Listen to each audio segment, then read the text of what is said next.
परीक्षा में आने वाले महत्वपूर्ण प्रश्नों का आज हम अध्ययन करेंगे। नमस्कार मित्रों, मैं गजेंद्र सर आपका हार्दिक स्वागत करता हूं। विभाग ए में एक वाक्य या एक शब्द या अंकों में उत्तर लिखो। 11वां प्रश्न है, द्विघात समीकरण 9x की 2 घात माइनस 16 बराबर 0 का विवेचक ज्ञात कीजिए। सबसे पहले हमें यहाँ लिखना है 9x की 2 घात और 16। विवेचक मतलब होता है विवित्य कर ज्ञात करना है। अब विविध कर को हम किससे दर्शाते हैं? तो d से दर्शाते हैं। सूत्र है d बराबर b स्क्वायर माइनस 4ac। अब हमको यहाँ पहले ज्ञात करना है, पहले इसको बोलते हैं a कितना है 9, कितना है 9। लेकिन b बराबर हम देखते हैं, इसको तुलना करते हैं ax की 2 घात प्लस bx प्लस c से।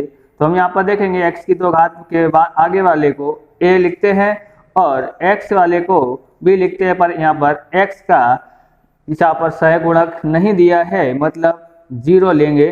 और c की जगह पर 16 लिखा है, तो c बराबर माइनस का 16। इसी प्रकार से हम आगे करते हैं कि b की जगह पर हमारा कितना है 0 है, 4 की जगह पर 4 है और a की जगह पर हमारे पास 9 है और c की जगह पर 16 है, माइनस का 16। 0 का वर्ग 0 होता है और यहाँ पर 9 चौक 36 हो जाता है। 16 तिया 48 और 9 48 और 9 तो 57, कितना आता है 576। माइनस माइनस का गुणा करते हैं तो क्या हो जाता है? प्लस हो जाता है। हम यहाँ पर लिखते हैं कि 576 बराबर, जो टोटल करते हैं तो इसका आंसर आता है 576। डी बराबर 576 आया। 12वां प्रश्न को सॉल्यूशन करते हैं। 12वां प्रश्न है, एक वर्ग की विकर्ण का माप 8 वर्गमूल में 2 सेमी है तो उस वर्ग का क्षेत्रफल कितना होगा? तो यहाँ पर हमें सबसे पहले वर्ग बनाना है और वर्ग यहाँ पर बनाने के बाद यहाँ पर देखेंगे ये इसकी विकर्ण है, तो विकर्ण का माप उसने कितना दिया है? यहाँ पर समकोण बनना है, तो यहाँ पर उसका नाम भी दे देते हैं ए बी सी और डी।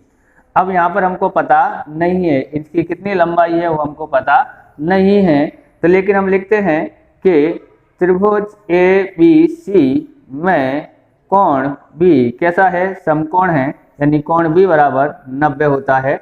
उसके बाद हम देखते हैं आगे कि ए बी सी में कोण बी कैसा होता है? समकोण है। तो यहाँ पर पाइथागोरस प्रमेय का उपयोग होगा, जिसे कर्ण का वर्ग यानी कि ए सी स्क्वायर, फिर लंब का वर्ग ए बी स्क्वायर और आधार का वर्ग यानी कि बी सी स्क्वायर। हमको ये मालूम नहीं है तो हम इसको क्या मान लेते हैं? एल मान लेते हैं। आगे देखते हैं इसको कैसे करते हैं। तो ए बी बराबर हमारे पास कितना है? ए सी बराबर तो 8 वर्गमूल में 2 की 2 घात। ए बी बराबर कितना है? तो एल की 2 घात। बी सी बराबर भी एल है। 8 का वर्ग होता है 64, वर्ग से वर्गमूल हट जाता है, यानी कि 2 का 2 रह जाता है। एल स्क्वायर और एल स्क्वायर 2l स्क्वायर हो जाता है।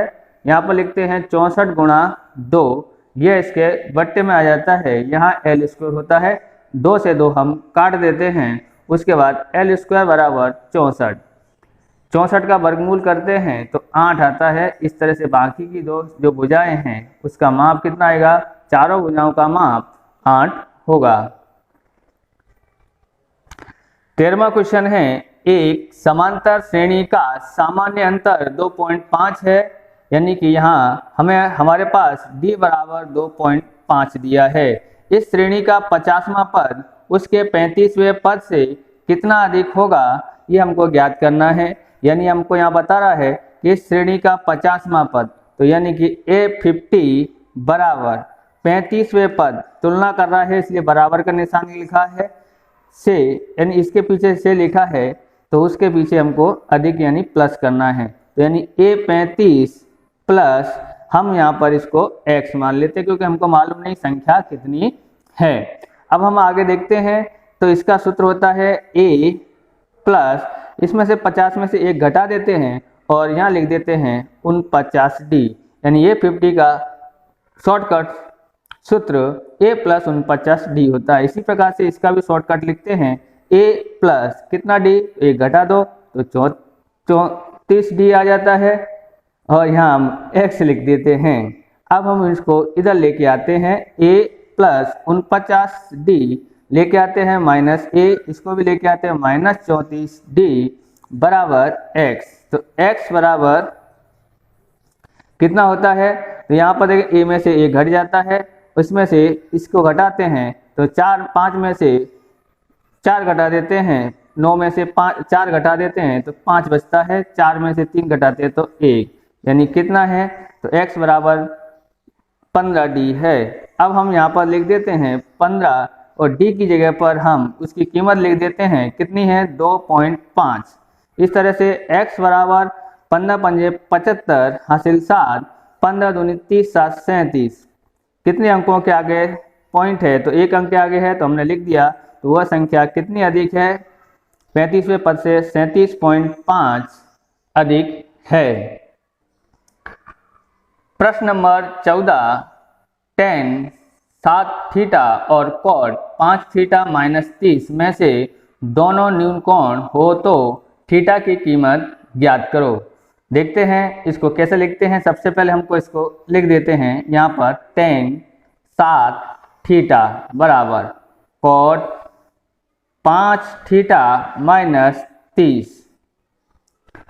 इसको हम बदलते हैं तो कैसे बदलते हैं, किस में बदलते हैं, cot में से 90 में से इसको घटा देते हैं माइनस 60 थीटा, तो हमारा ये हो जाता है tan थीटा का cot थीटा में परिवर्तन करते हैं तो 90 में से उसको घटा देते हैं। इसी तरह से यहाँ लिखते हैं cot थीटा 5D माइनस 30।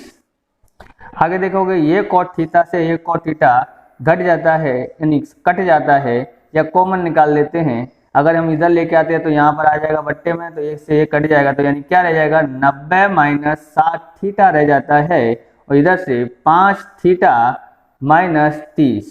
हम यहाँ देखते हैं तो 90 इसको इधर लेके आते हैं 30 को, तो ये प्लस का हो जाता है, यहाँ 5 थीटा है ये उधर जाता है तो प्लस 5 थीटा 60 थीटा प्लस का हो जाता है, इसको जोड़ते हैं तो 120 हो जाता है, और यहाँ 5 और 7 कितना होता है 12 थीटा हो जाता है।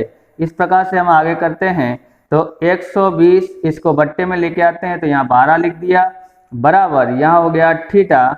इस तरह से हम इसको काटते हैं तो थीटा की कीमत कितना आता है 12 एकन 12, यानी थीटा की कीमत 10 आती है। 15वां क्वेश्चन है, O केंद्रित वृत्त पर बिंदु P में से खींचा गया स्पर्शक पर का बिंदु A है। यदि PA बराबर 7 सेमी और OA बराबर 25 सेमी हो तो वृत्त का व्यास ज्ञात करो। हमें यहाँ पर वृत्त का व्यास ज्ञात करना है। सबसे पहले हम लिखते हैं ये हमारा वृत्त का केंद्र है, और हम यहाँ पर इस तरह से आकृति बनाते हैं। तो वृत्त का केंद्र है O, और O में से P, O वृत्त पर का बिंदु यानी वृत्त के ऊपर का बिंदु कौन है P, और वृत्त के अंदर यानी O केंद्रित वृत्त है वहाँ पर बिंदु P है। अब P से खींचा गया स्पर्शक का जो स्पर्शक है वो बिंदु हमारे यहाँ पर क्या है A है। इस तरह से ये यहाँ पर समकोण त्रिभुज बन जाता है। यहाँ पर देखोगे तो यहाँ लिखा है OA 25 है, यानी यहाँ से यहाँ तक की कीमत 25 दी हुई है, और AP या PA बराबर 7 दिया है। हमें ज्ञात क्या करना है, त्रिज्या ज्ञात करनी है और उसका व्यास ज्ञात करना है। हम यहाँ पर लिखते हैं, ऐसे लिखना हो तो लिख सकते हो केंद्रित वृत्त पर P में से खींचा गया स्पर्शक का बिंदु, स्पर्शक जो है उसका बिंदु ये है। अब यहाँ पर लिख देते हैं ये बराबर ये, पर हम डायरेक्ट करते हैं, यहाँ पर लिखते हैं कि त्रिभुज OPA में कौन सा कोण समकोण है, तो P बराबर 90 है। पाइथागोरस प्रमेय के अनुसार कर्ण कौन है, तो OA कर्ण है, OA स्क्वायर बराबर लंब है OP स्क्वायर और आधार है PA स्क्वायर। OP बराबर हमारे पास 25 दिया है, 25 का वर्ग करते हैं। OP बराबर हमको मालूम नहीं है, या त्रिज्या समझो, और ये है कितना दिया है, तो ये हमको दिया है 7। 25 का वर्ग होता है 625। OP बराबर, तो OP बराबर हमारे पास नहीं है, और इसका वर्ग होता है 49। इस तरह से 625 में से इसको इधर लेके आते तो माइनस का हो जाता है, और यहाँ पर OP स्क्वायर हो जाता है। इसमें से इसको घटा देते हैं तो 576 बचता है, तो ये OP आया। OP स्क्वायर बराबर 576, तो OP बराबर कितना, तो कितने का वर्गमूल होता है 576, तो 24 का वर्गमूल होता है। इसलिए OP बराबर कितना आया, 24। अब हम यहाँ पर ज्ञात करते हैं व्यास। व्यास बराबर क्या होता है, 2 गुणा त्रिज्या। तो त्रिज्या यहाँ पर क्या आई है, 2, और ये आया है 24। 24 दूनी कितना होता है, 48। 16वां क्वेश्चन है, O केंद्रित वृत्त पर का बिंदु P में से खींचा गया स्पर्शक का बिंदु A है। यानी यहाँ बता रहा है कि वृत्त पर है जो बिंदु है वो P है, और केंद्र का नाम O है। ये जो स्पर्शक का जो बिंदु है यहाँ पर ये A है। अब हमको यहाँ ज्ञात करना है, हमारे पास क्या क्या दिए है, PA बराबर हमारे पास 5 है, और AC।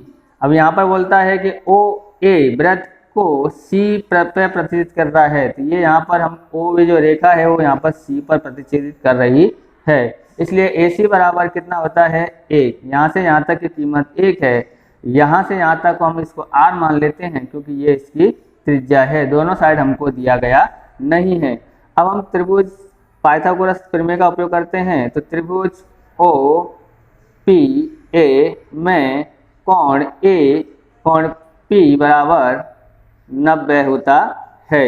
अब हम यहाँ पर लिखते हैं सबसे पहले कि लंब को कर्ण का वर्ग क्या है, OA स्क्वायर, और उसके बाद हम यहाँ लिखते हैं लंब है OP स्क्वायर, और आधार है PA स्क्वायर।